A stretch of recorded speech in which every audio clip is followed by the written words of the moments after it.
Yeah, sounds good. So we have actually two stories that kind of relate to this in this week's show. The other one we'll cover later. But there's a camp where many homeless people are staying in a public park. And City of Regina has set out a task force to make sure that everybody is being safe and everybody is kind of following whatever safety rules, making sure there's not a bunch of fire hazards and whatnot happening. Yeah. So, reading this article, there's a statement: the city does not endorse or support a tent city on public property. We do, however, have an obligation to keep people safe in the encampment as well as the surrounding neighborhoods, from Mayor Sandra Masters. And I understand that there's this thing that cities have to do, that people in power have to do, where they say, well, we don't endorse this homeless encampment. But unless you have a situation where all of these people aren't homeless, then you're going to have camps, right? Exactly. So I don't know. I appreciate that the goal here is to keep everybody safe and make sure there's nothing bad happening. But as usual, I'm concerned that there's police involved in this task force, and I kind of feel like it should be mostly social services and fire department. Yeah, 100%. But that's, I guess. I'm in agreement with you on that. I think this goes back to issues we've talked about so many times on that. Yeah. It is an old-timey expression that an ounce of prevention is worth a pound of cure. And considering how old-timey of an expression it is, it's unfortunate that old-timers don't embrace it more. But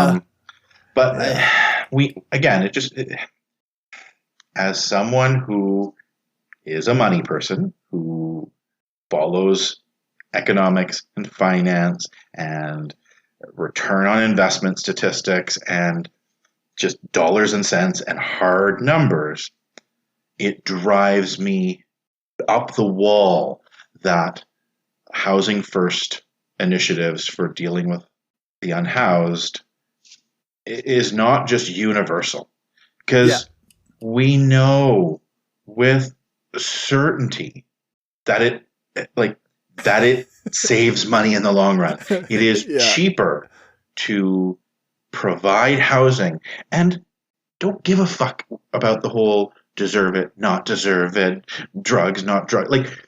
Just do it. Don't fucking care about who deserves it, in quotation marks. Yeah, that's right. Because again, if you're a cold-hearted asshole, it's still better to do that than dealing with the after effects of not. We know it is more expensive to deal with the social cost of homelessness than just providing housing. It is. There's not a lot of social issues where the money part of it is black and white. There are some with housing. It is. This is one where it is. We know it is. Yeah.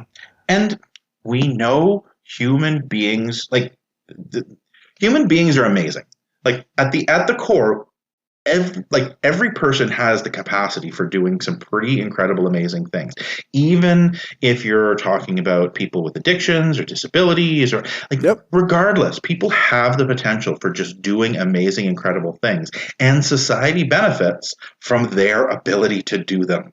But most people can't do incredible, amazing things if they don't have a home to live in. Yeah, that's right. And we provide, again, even 100% within a purely capitalist framework.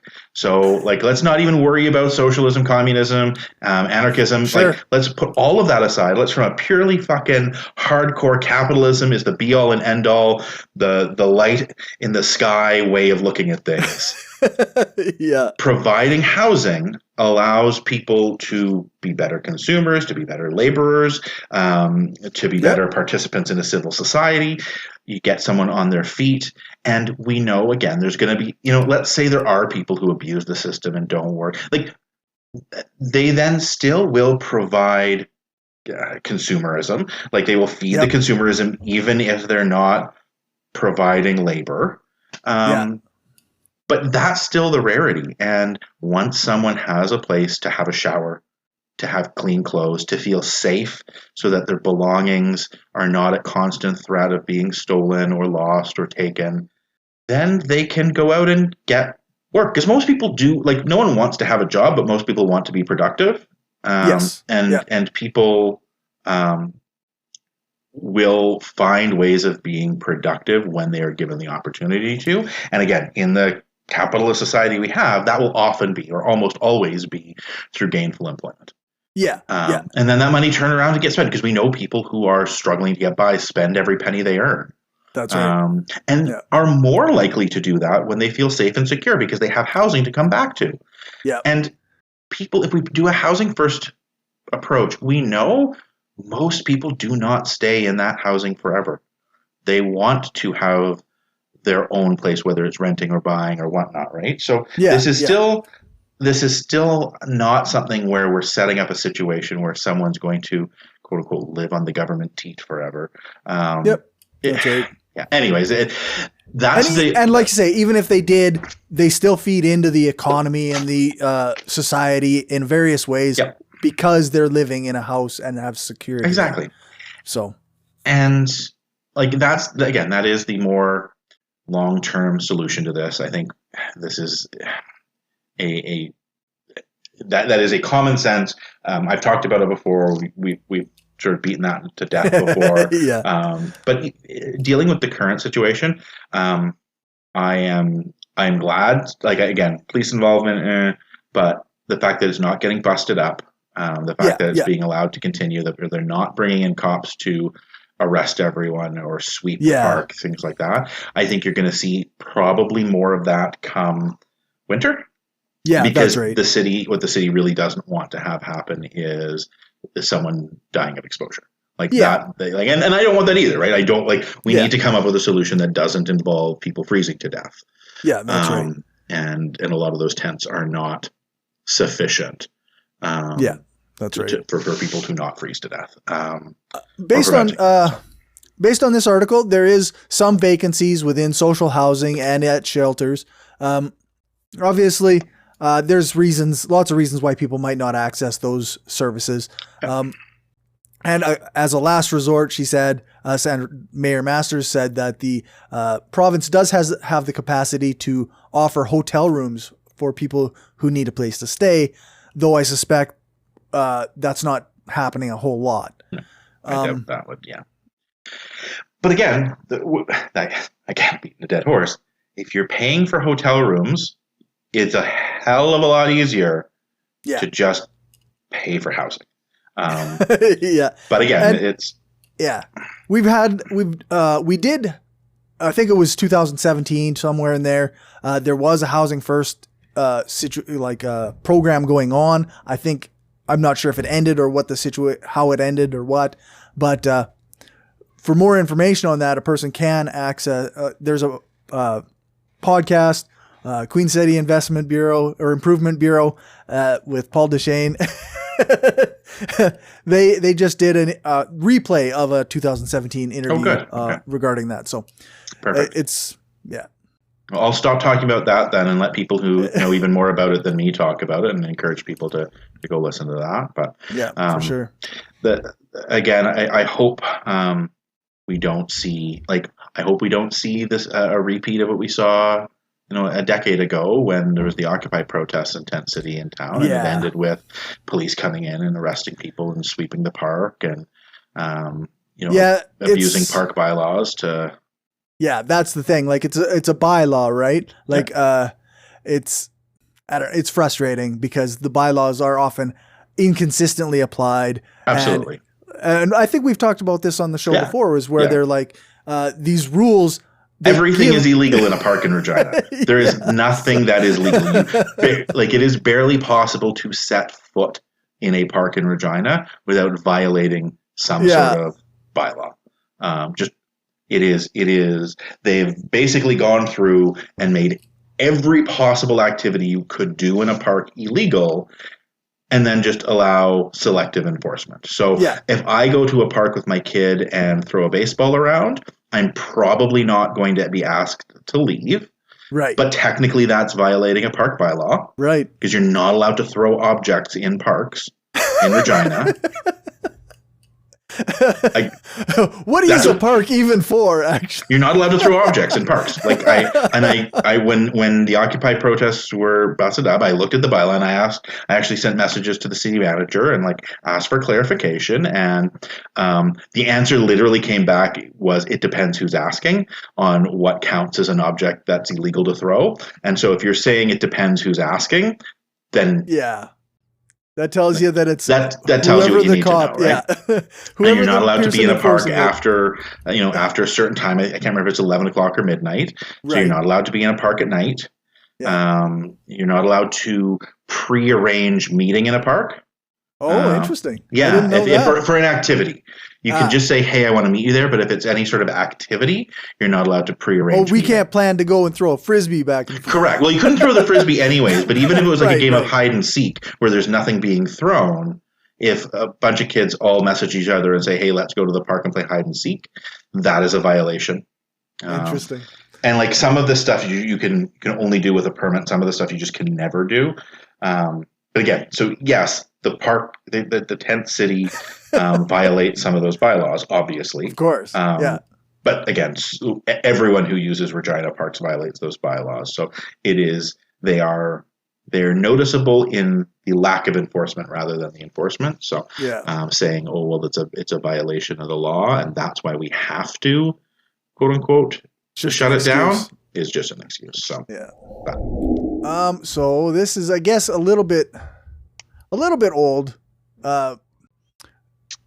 It came out on the 13th, which is 10 days or 11 days ago. The Sask NDP was concerned, says lack of request for federal healthcare workers from the province is baffling. I think we covered this a little bit in our previous episode, because it's confusing to me as well, right?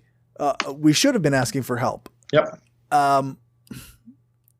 So I don't know. There's not much to say within this actual article. One of the things that I was thinking, though, is Scott Moe had a tweet not long after this where he wanted to assure us that as citizens of the province that it is not his pride that is getting in the way of requesting help.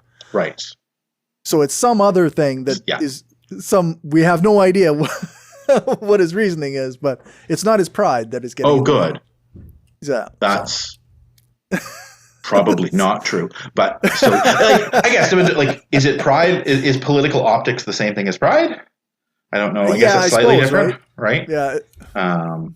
Because we seem to see and I think we talked about this a couple other stories we go into this, but there's been two different circumstances now where it seems like what has happened is the province has asked for outside help. They get it. But as soon as the media finds out that we've asked for outside help and are going to get it, all of a sudden the province backpedals and says, "Oh no, never mind, we don't actually need it, or don't want it. No, we don't need to ship people out to Ontario for hospital beds, and we don't need the federal government coming in." Yeah, it certainly seems like a pride to me, but like you say, where's the line between political optics and pride? I guess. Yeah. And it sucks that you have to admit you need help, but then do the behaviors that put you in a spot where you don't need help. Yeah, that's right. Right? Yeah. Probably all of us as grown-ups at some point in our lives have made a mistake and found ourselves in a situation where we were overwhelmed. I don't think I've met a single human being who hasn't had that happen to them at some point. And sometimes there are consequences to that. And if we've let other people down, we need to face those consequences. I think the Sask Party are rightly in that situation where they have made mistakes, let people down. And I think, obviously there should be electoral consequences for that. However, even with all of that said, as grown-ups, when we make mistakes and have let people down and are facing consequences, sometimes we have to ask for help to deal with those consequences. Yeah. And the only thing that refusing help does is make the consequences worse.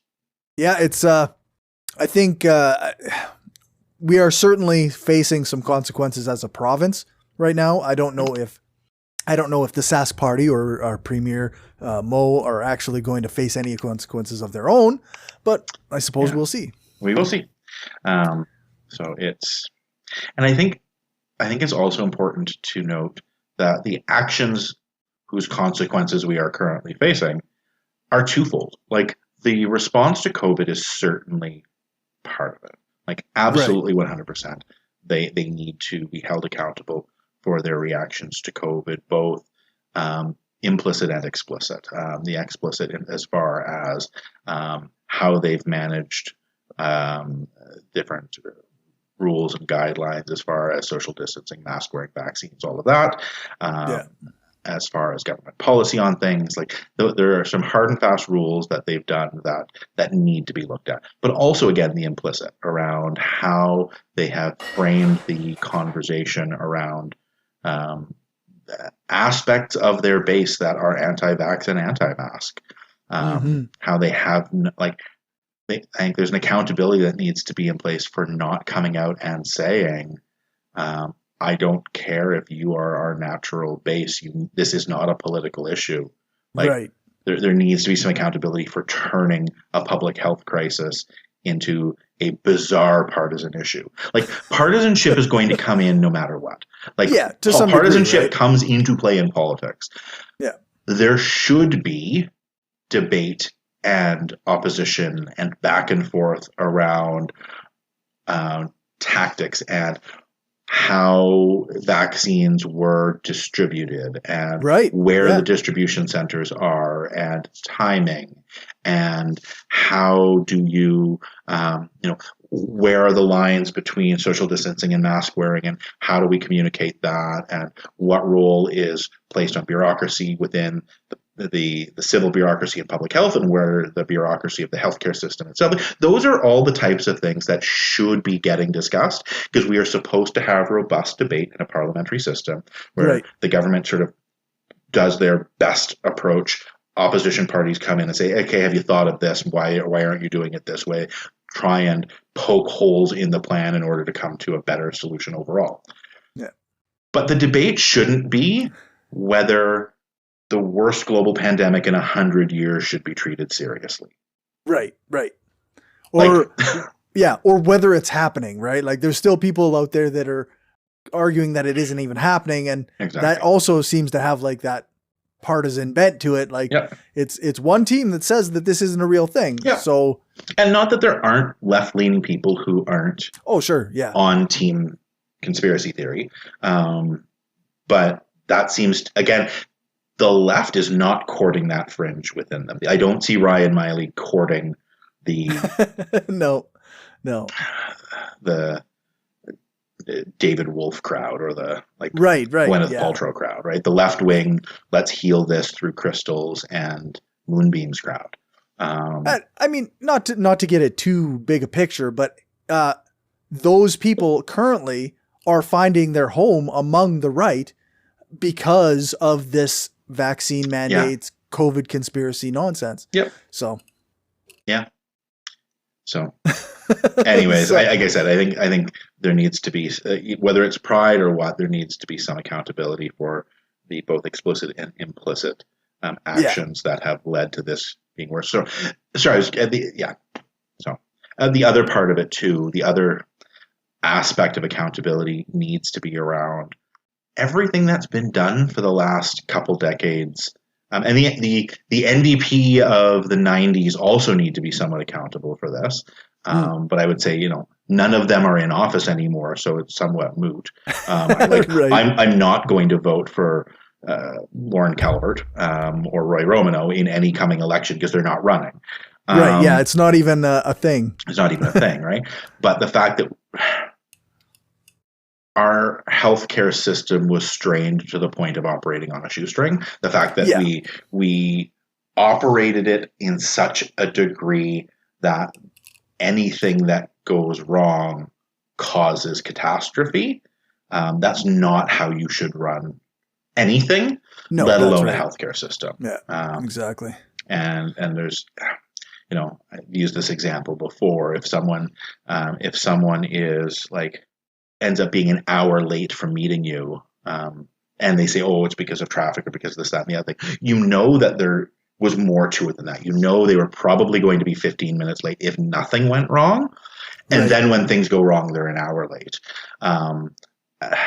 I think that's sort of the situation we find ourselves in, both Saskatchewan and Alberta, where things were operated in such an extent that we'd be okay, but just barely, if everything goes right. Yeah. So obviously this last year and a half, everything has not gone right. And then when everything goes wrong, you're hooped because you don't have that cushion. You don't have that, necessary redundancy. Yeah. And I mean, not to reiterate what everybody already knows, but that failing and that continuation of that failing has cost people lives. Yeah, 100%. This came out on the 16th. Saskatchewan Liberals set to elect a new leader. There was only one person running. Yeah. Jeff Walters, I assume at this point, is the new leader of the Saskatchewan Liberal Party. I love the voting will be conducted by a majority vote on a ranked ballot. The only nominee on ballot is...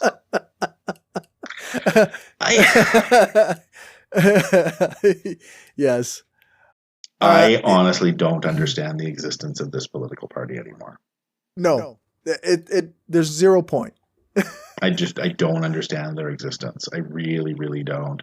And I say this as someone who has voted provincially for the Liberals in the past. I when they still had MLAs, I did vote Liberal in an election or two. It's quite a while since it's been quite a while. We're going back many a year. The NDP were forming the government when I voted Liberal. We'll put it that way. So I understand kind of the desire to have the existence of a third option. Well, particularly if that's how you identify, right? For the small contingent of people who identify as Saskatchewan Liberals, that's they're really probably like, yay, we have a new leader. Let's push to get somebody in office. But it's more like I've attended the AGM of the Liberals in the last couple of years. There was an issue that we were invited to speak on. So I attended it in order to speak on an issue I was asked to be there for. And it was the weirdest political event I have been to in my life. Is that right? It did not feel like a political convention in any way, shape, or form. It felt like Model UN. Like it felt like people dressing up and LARPing as politics. And I like LARP. That's only partially an insult. But it wasn't what they thought it was. And I don't see, and maybe this is an indictment of the system rather than the Saskatchewan Liberals in that, a grassroots movement can't take hold, but they just don't have the infrastructure to be anything other than people sort of gathering together. The Green Party certainly is a stronger.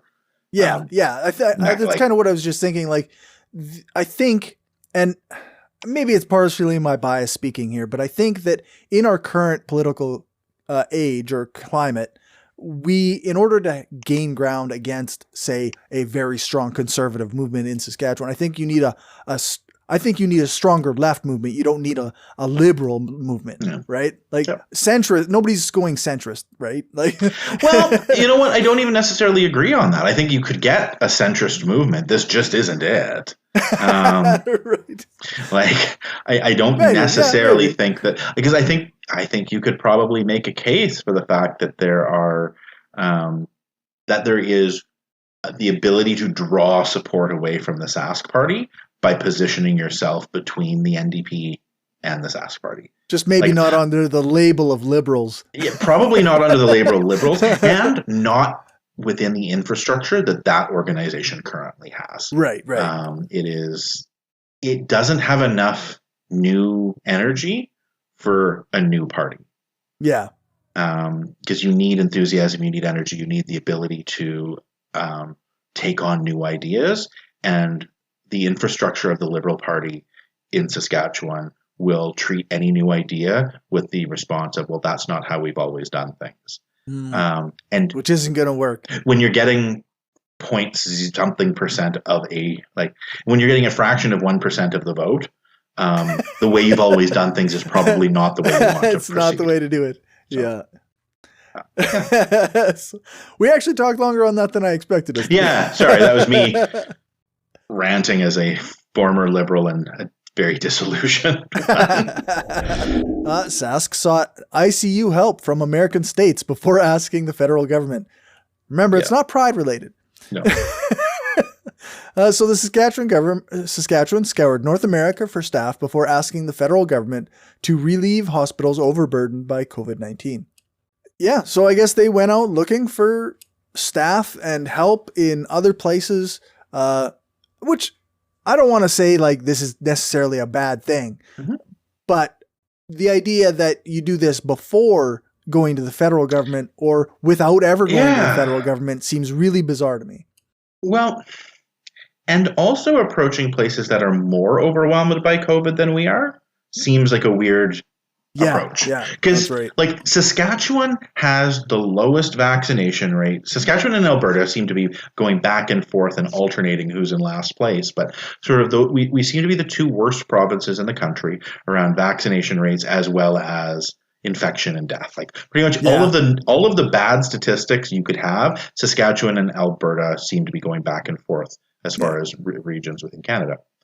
We're still better than the best of the US. Right. We still need to put this in, or at least better than like 90%. There may be one or two states that are performing better than Saskatchewan. Some places that are particularly good. I don't even think there are, though. I remember seeing like the highest vaccination rates, like the best vaccination rates in the U.S. for fully vaccinated were still worse than Saskatchewan, if my memory serves correctly. I'd have to look it up to know for sure. But and like the places we're looking, like Montana, North Dakota, Pennsylvania, Michigan, like they ain't them. Like those aren't even the best. So they are also overwhelmed. Yeah. Like, how do we think that they are going to say yes to lending help? I don't know. It seemed like a very weird. It's a weird pitch, right? Yeah. And I guess I don't want to pretend that the other provinces aren't going to need their people either, or the federal government isn't already, strained as well. But yeah, like you say, like Saskatchewan and Alberta we're doing the worst. And even like Ontario offered, and it's again, there's that weird back and forth that it seemed like we were going to ship people out. And then at the last minute, we decided we weren't going to ship people to Ontario and had to go back to canceling heart surgery and cancer treatment in Saskatchewan because there's no longer room because we weren't going to ship them out anymore. Again, not because of pride, apparently. But like the federal government was offering help, and the federal government isn't already this isn't like we're taking Ontario beds away from Ontario people or Ontario nurses or Manitoba nurses or whatnot away from Ontario and Manitoba. I have a family member who's in the Canadian Armed Forces, and at the beginning of COVID was stationed in Quebec helping with COVID relief as part of he's a medic. So an Army medic, and he did COVID relief as one of his duties. Right.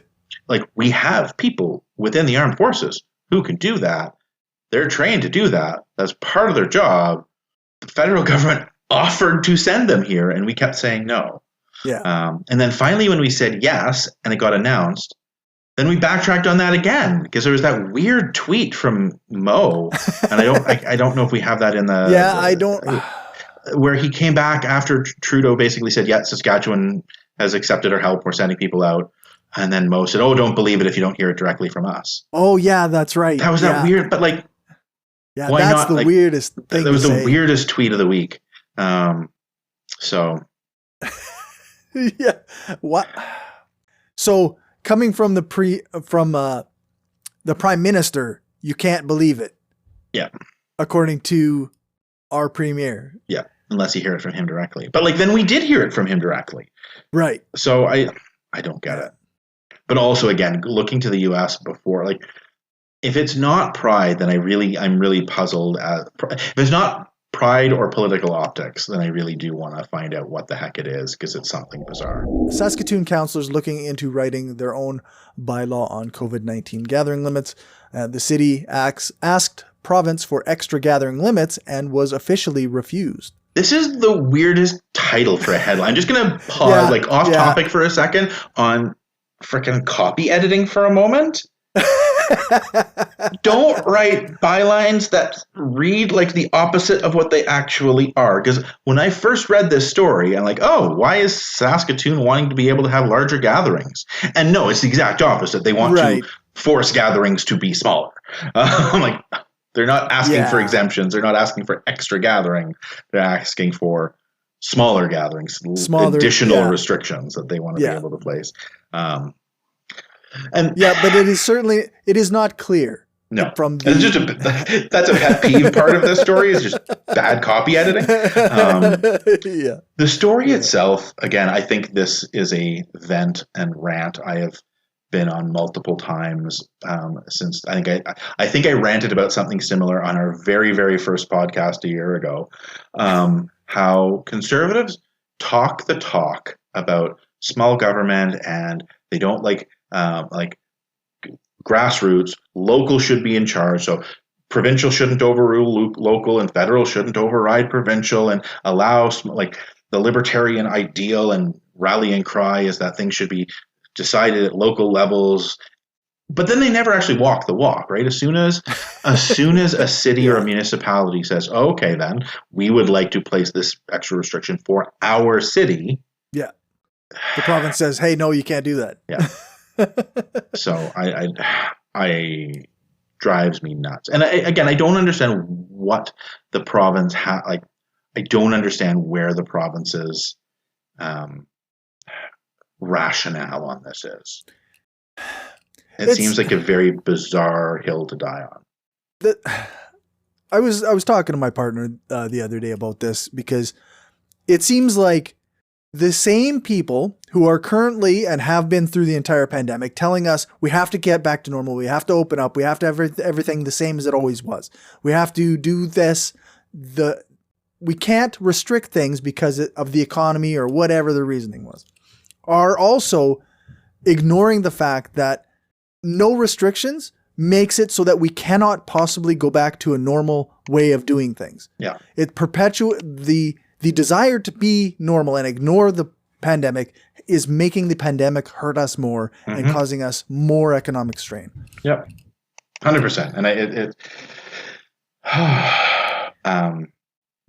I'm as excited for the end of capitalism as any other hardcore leftist, but I don't want to see a bunch of people die doing it. Right. And that's what we're seeing. Yeah. We're seeing this collapse. The system is collapsing in on itself because of this desire to perpetuate it throughout the death. Yeah.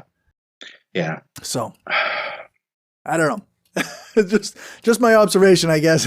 I'm not really making a good point of it. Yeah, no, and I think you're right, and it's a bizarre conundrum. And I think, again, around this specific one, again, I'm so frustrated.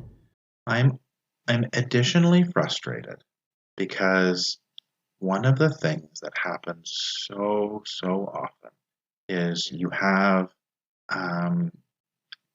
when you said left, right, if you have people in urban environments who say, hey, this is a need that we have.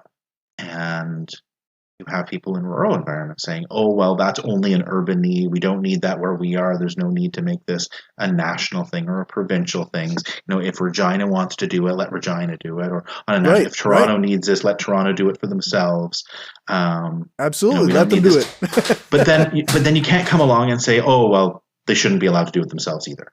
I would love it if Saskatoon and Regina didn't need to have their city councils vote for added restrictions and have the province come in and quash them. Because what Saskatoon is trying to do now is the same as what Regina tried to do a year ago, and the province overruled them. Yeah. I would love it if they didn't have to do that, and just the province put those rules in place. Yeah. Like that would be even better if we just had provincial-wide rules that kept people safe. That would be even better than the cities having to do it on their own. But the province can't do that because their rural voters don't want that. And again, I've said this on a number of issues. Gun control has probably been, again, the biggest one for years and years, where people say, oh, well, all those Ontario folk don't understand what it's like living in rural Saskatchewan.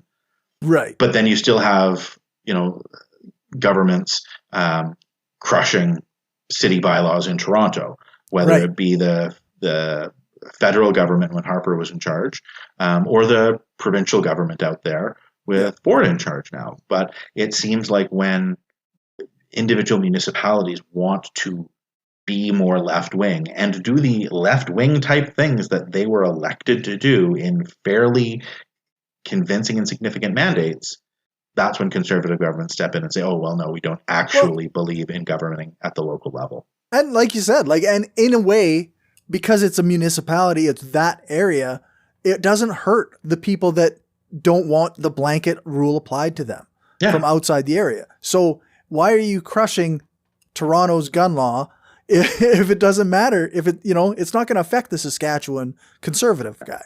Yeah. So, and same with the Regina COVID restrictions and Saskatoon COVID restrictions. Like if Saskatoon places added restrictions on what businesses can be open in Saskatoon, that doesn't affect some guy in North Battleford who thinks that COVID is just fine and dandy and wants to go around licking doorknobs, right? That doesn't affect him unless he comes into Saskatoon and then fucking. And he's got to follow the rules. Yeah, and just like if someone from Saskatoon goes to North Battleford, they need to accept that won't have those added restrictions in. Yeah, and I'm not picking on North Battleford in particular. I'm just thinking of there's a first rural-esque city that jumped to mind, but wherever you want to look at it. We've got another Camp Marjorie story. So yeah. And I think we talked about this largely before. I don't know. We need to, again, it's just a different take on it from the different perspective a few days later. But the camp looks like it needs to grow just because of the people there. They fenced off some area that's specifically for residents of the area. Right. The camp is talking about they are going to need to expand into it, and they're looking at talking to the fire department. So. Yeah. I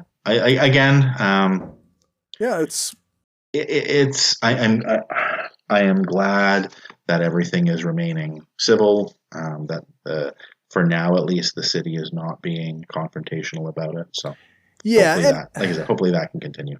A lot of times, a person will end up really happy with, say, a more progressive city council, but then when it comes to the issue of homelessness or homeless encampments, they will be as reactionary as any other conservative within the system. And so far, the city of Regina is doing the right thing and not pushing these people out of this camp. So good work, city of Regina. Keep doing that. Yeah. Dr. Shahab talking about the modeling and what we can expect. Yeah, he was emotional at basically a press conference where he's talking about what's happening and what the current data modeling is going to shows, and it's not looking good. He said at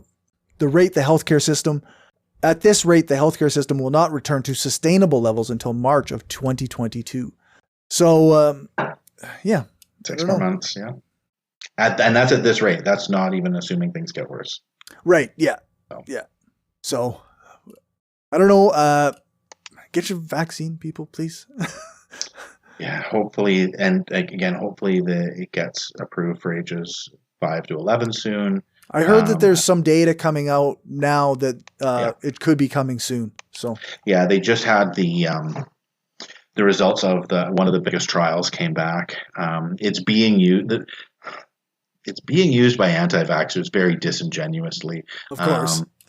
My favorite, and this one just is fucking so stupid, but they're using this trial to show the vaccine causes infertility. Because in 5 to 12-year-olds? They don't bother to mention that part. What they say is the most recent trial shows that out of however many thousand people were in it, not a single person became pregnant or impregnated someone during the entire length of the trial. But they leave out that it was a trial for 5 to 11-year-olds. Right. So the pregnancy numbers from 5 to 12-year-olds should be pretty low anyway. Right? I would hope so. Yeah. But again, it's being used very, very disingenuously. But the long and the short of it is the trial on 5 to 11-year-olds showed virtually no side effects, some arm soreness. There were a couple other minor issues, but again, slightly elevated compared to the control group, the placebo. But none of them are serious, like no blood clotting, nothing like that. It's all. And that's just basically it's the same thing, just with a lower dose, right? Yeah. And it's just because the lower dose is because we know amongst kids they have a more active immune response. So it's different than normal drugs. So like on a normal drug, your dosage is often based on the weight, right? Like a larger person needs a larger dose. And with vaccines, it has nothing to do with the size of the weight. It's all to do with how active the vaccine response is. It's one of the reasons why they were thinking right off the start that elderly folks would have needed a stronger dose, even though their body weight is often smaller. They need a stronger dose because the immune response isn't as strong. That would make sense. But again, for kids, the children have an immune response on overdrive, which is part of why this virus hasn't hit them as hard to begin with. But so. Anyways, that's a smaller dose. Hopefully that's going to solve a lot of these issues. Yeah, hopefully. Sask NDP MLA calls for the province to halt a sale of Crown lands, lands essential for First Nations, Métis hunters, trappers, and trappers exercising treaty rights. Yeah. This is Betty Nippy Albright. Nippy, I apologize if that's incorrect. Opposition MLA who wants the province to stop selling Crown land. By and large, the land has been sold that we've covered hasn't technically been treaty land. Like it isn't land that the government has owned, but they treat it as though it's theirs despite its unceded status. So that's troubling. But there are issues with the sale of Crown land above and beyond this. I've talked about in the past how austerity is like selling the car that you need to drive to work. And then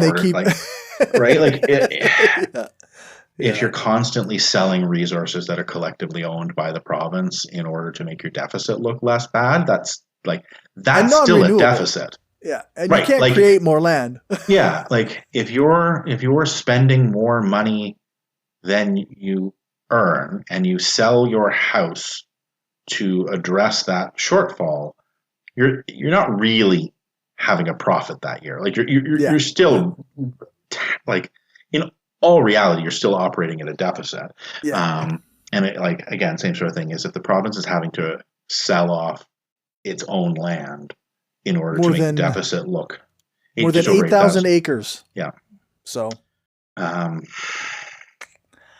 add on to that the fact that it now removes the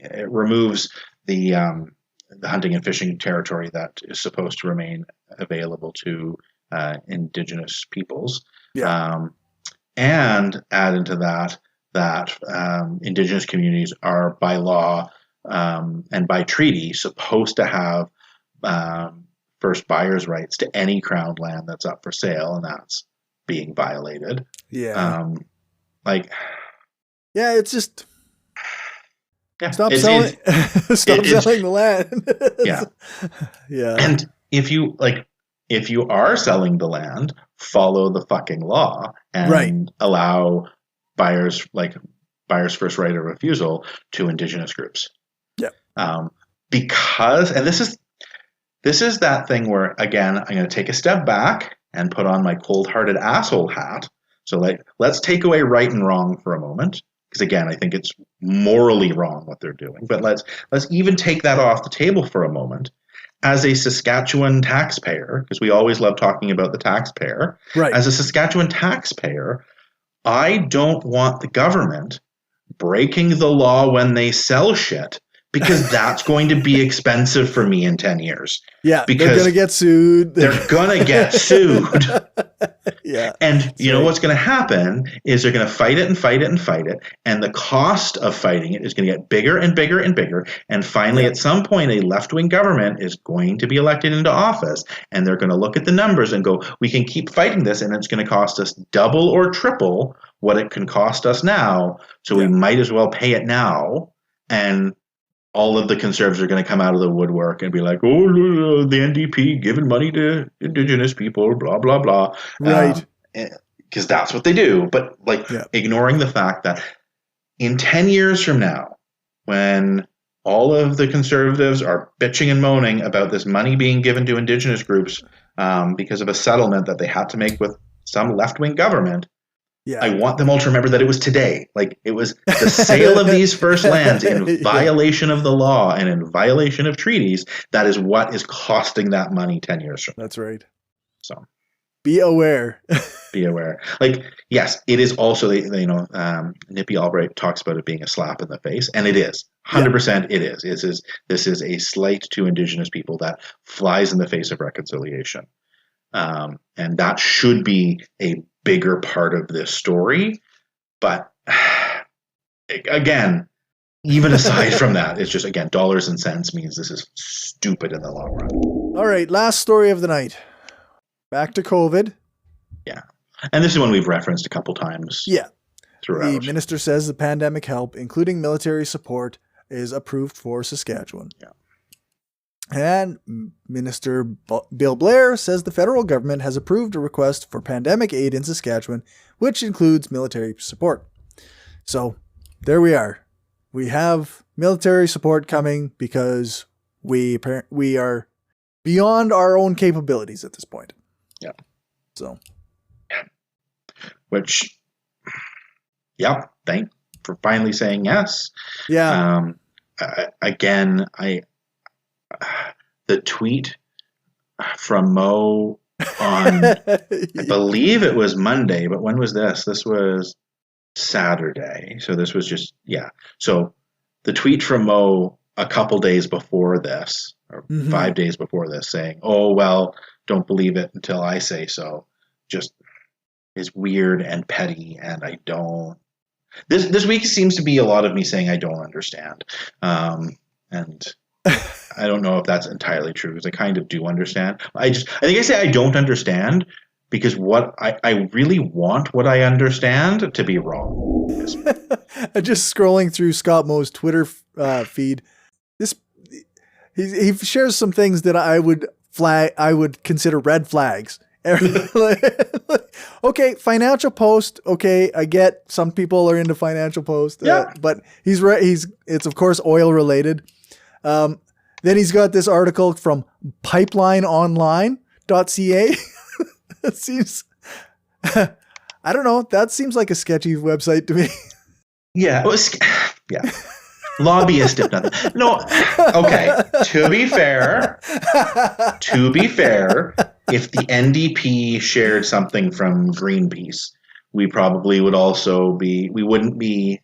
Well, in general, I would. Yeah. In general, people on the left would be more amenable to that. Yeah. I personally am a little skeptical of Greenpeace because I've seen some sketchy stuff, but sure. Lobbying people are often less skeptical of lobbying groups that align with their own perspective. And we've talked about that too. Whenever we share something by Press Progress, we try and point out that that's what we're doing at the beginning. Yes, that's right. Yeah. We always try and mention that we know that our right-wing friends are going to be skeptical of this article. I'm skeptical of the article when it's Press Progress. I don't necessarily think it's always going to be wrong. Right. But you know that it has a slant. It has for sure. Just like when the National Post shares something, right? Like if I'm reading a National Post article, I know there's going to be an angle. That doesn't necessarily mean the facts they report are wrong. Right. Same with Press Progress. And in both cases, it's like, what are the facts and what of this is you spinning? And there's a certain degree of media literacy that has to come into it either way. Yeah, Whereas that's like, right. oh, this is what that actually meant, and this is how you're spinning it. And yeah, an explicitly oil pipeline lobbying group's website. Yeah. Yeah. It's granted, it's not as sketchy as some of the websites I've seen conservatives share. Sure. So. I also think to some degree, we kind of do have to hold parties that are in power slightly more accountable than ones that are not. Yeah. I think that comes into play as well. So that might be but a at little least, more okay if they were an opposition party. I don't know. Just scrolling through his feed, I see at least 4 or 5 articles from Pipeline Online. Okay. So this is fair. So you can pretty much tell where he sits on this. We all know that a good 50% of the Sask Party cabinet will end up in jobs working for an oil company when they're done in office. That is just inevitable, right? Like, there's very little surprise when that happens. It will be a shock if Scott Moe works for Greenpeace. They are sharing the social media of their future employer. Exactly. Yep. That's right. All right. We better get going here because you got an important project thing going on, presentation. Yes. I will move to my other life where I talk about kinky shit and sex and pride and awesome. That's awesome. Yeah. I get to talk about the history of kink at Pride in Western Canada. That's fantastic. I will take off the tie and put on my leathers. Nice. All right. Dual life. Dual life, yeah. You can find us at anchor.fm/frommanypeoples. You can find our Twitter at skpoliticspod. We are on Facebook at facebook.com/frommanypeoplesstrengthpod. And you can contact us through Gmail at frommanypeoples@gmail.com and give us money if you want. buymeacoffee.com/frommanypeoples. Thank you so much for joining me, David. You're very welcome. Thank you again, as always, for all the work you do finding things for us to talk about and taking care of the editing and the technical stuff. It's always work that I would not be willing to do. So I thank you for being the one to do it. Yeah, no problem. And thank you to people who have been watching us. Our numbers have been really good on YouTube lately. And thanks for sharing it if you're sharing it and all that stuff. All right. Sounds great. Well, thank you so much, Cory.